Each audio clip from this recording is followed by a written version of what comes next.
Xin chào tất cả các bạn. Nếu như bạn nào chưa biết mình thì mình hiện giờ đang sống và thất nghiệp ở Úc, cụ thể hơn là thành phố Brisbane xinh đẹp. Trong video lần này mình sẽ nói về 7 điều mà mình đã thay đổi về bản thân từ khi mà mình sống ở Úc. Đầu tiên là mình có ý thức bảo vệ môi trường hơn. Sau khi sống ở đây được 1 năm thì chính phủ ở bang mình mới cho ra cái bộ luật là không được xài bao ni lông sử dụng một lần. Thì mỗi lần mà mình đi chợ hay là đi siêu thị mình lúc nào cũng phải mang theo cái túi vải của mình như thế này. Thì lúc mà mới ra cái luật đó thì mình hay quên lắm, đi lúc nào cũng phải mua cái túi ni lông ở siêu thị thì nó bán khoảng chừng 15 cent, nhưng mà riết cảm thấy cái tiền nó hơi phí, cho nên là mình mới tập cái thói quen là lúc nào cũng mang theo cái túi vải bên người. Kể cả khi mà đi mua quần áo thì dù cho người ta có offer mình là có cần túi hay không thì mình đều nói là không, mình cứ đã đem sẵn túi rồi. Lúc mà mình mới qua đây thì mình mới ở chung một con bé ở chung nhà, thì con bé đó rất là có ý thức bảo vệ môi trường, nó không có xài túi ni lông từ rất là lâu rồi. Mình thấy vậy thì mình mới nói là trời ơi, mình không làm thì cả đống người ngoài kia cũng làm, thì liệu cái việc mà mình làm nó có ảnh hưởng gì hay không á.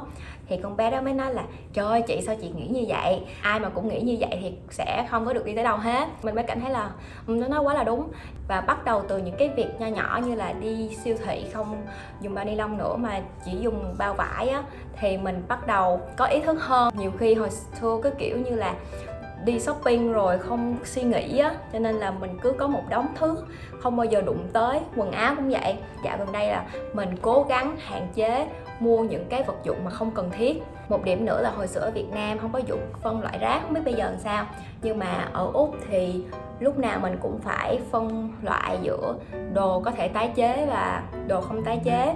Mỗi một cái hộ gia đình ở đây là có hai cái thùng rác, một thùng là nắp xanh hoặc là nắp đỏ và một thùng là nắp vàng. Thì nắp vàng là để cho rác tái chế và cái nắp xanh hay là nắp đỏ là rác bình thường. Từ những cái việc nhỏ nhỏ như vậy thì mình cảm giác như là bản thân mình bắt đầu có cái guồng để mà làm những cái việc khác mang tính có trách nhiệm hơn đối với môi trường vậy á. Cái điều thứ hai là mình thích thiên nhiên nhiều hơn. Ở Việt Nam hồi xưa trời lúc nào cũng nóng bức oi ả rồi ô nhiễm, thì mình ít khi nào đi ra ngoài đường ngồi giữa công viên ngắm trời ngắm mây ngắm đất. Đa số đi chơi là chỉ có đi vô quán cà phê hay là đi vô mall thôi. Còn ở đây á, thì mình hay chiều hay đi ra công viên ngồi nè, đi picnic với lại bạn bè, rồi thỉnh thoảng thì lại đi leo núi các thứ.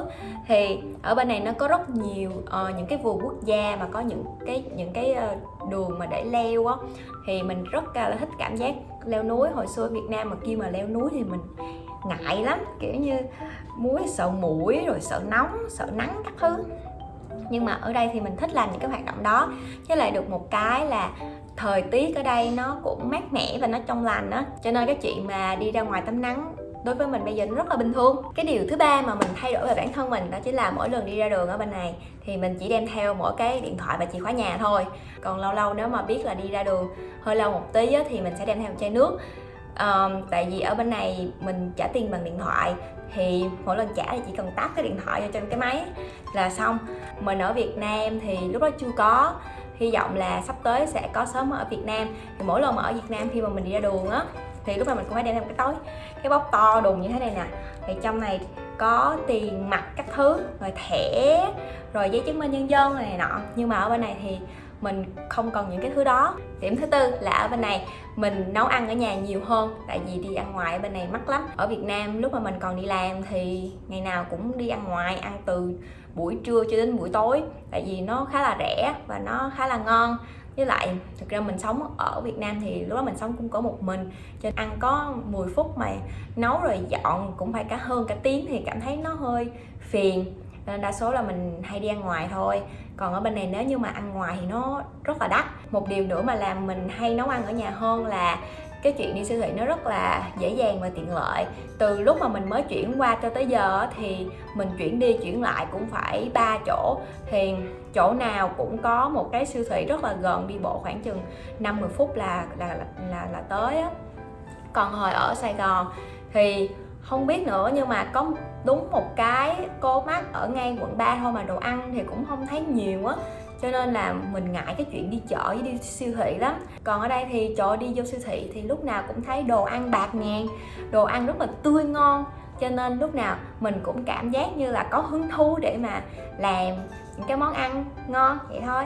Với lại có điều nữa là nấu, mình cảm giác như là nấu những cái món Tây á thì nó dễ với lại nhanh hơn là nấu món Việt.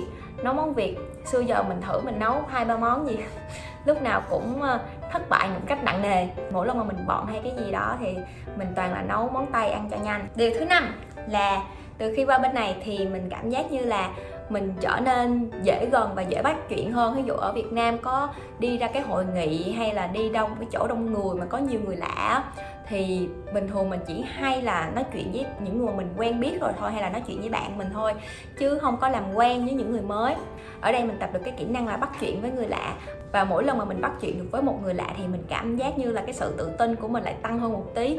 Chứ hồi xưa ở Việt Nam mình cực kỳ nhát, không dám nói chuyện với ai hết, cứ sợ là người ta nghĩ cái gì á. Nhưng mà bên này á, mình cứ kệ nó, cứ đi ra nói chuyện với người ta. Thì đa số những người Úc bên này mình cảm giác như là người ta cực kỳ thân thiện, cho nên là cũng tạo cho mình cái cảm giác là mình không phải sợ. Điều thứ 6 mà mình thay đổi ở bản thân là mình chăm sóc da mặt của mình kỹ hơn. Ở Việt Nam thì đi ra đường lúc nào cũng chưng phay cái mặt đi ra đường ngoài trời nắng, không có kem chống nắng, không có che đậy gì hết trơn á. Nhưng mà ở đây mình cảm giác được là cái tia nắng mặt trời nó rất là mạnh, và cái tia UV người ta nói là cũng rất là độc hại, cho nên là lúc nào mình đi ra đường mình tập cái thói quen là phải trét kem chống nắng các thứ. Rồi ở Việt Nam thì thời khí hậu lúc nào cũng ẩm và nóng, cho nên là da mặt mình lúc nào cũng nhờn, nên là lười cái chuyện mà bôi kem lắm. Ở bên này thì cái khí hậu khô hơn một tí, với lại nó mát hơn một tí, mình cảm thấy là da mình cũng có sự thay đổi. Ví dụ nó hơi khô hơn thì mình siêng năng chét kem dưỡng ẩm nhiều hơn. Với lại cũng về vấn đề tuổi tác, giờ cũng già rồi, mình mà không biết chăm sóc da nữa thì thôi, 3 năm nữa chắc là da mình nhìn già như trái cà luôn á.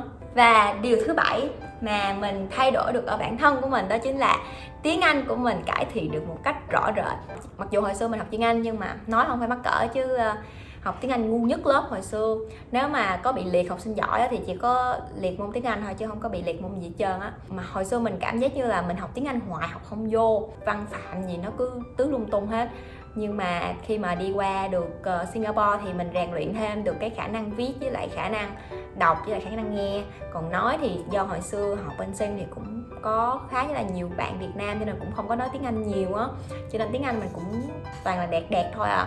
Được cái đi qua đây thì có cơ hội mình nói tiếng Anh nhiều hơn, với lại cái đám mà dân bản xứ á, tiếng Anh của nó rất là hay, cho nên là mình học được nhiều lắm. Việt Nam mình có câu đi một ngày đàn học một sàng khôn, cho nên là mình rất thích nghe những câu chuyện mà những người đi họ sống và làm việc học tập ở nước ngoài thay đổi bản thân của họ như thế nào. Mình có một người bạn dạo này rất hay nói chuyện, thì bạn đó cũng có một cái kênh YouTube nho nhỏ. Bạn đó hiện giờ đang sống ở bên Đức. Mình muốn tag bạn đó làm một cái video tương tự là bạn đó đã thay đổi bản thân của bạn đó như thế nào kể từ khi mà bạn đó sống ở Đức. Video của mình đến đây là hết. Chào các bạn và hẹn gặp lại các bạn trong video kỳ sau. Bye bye.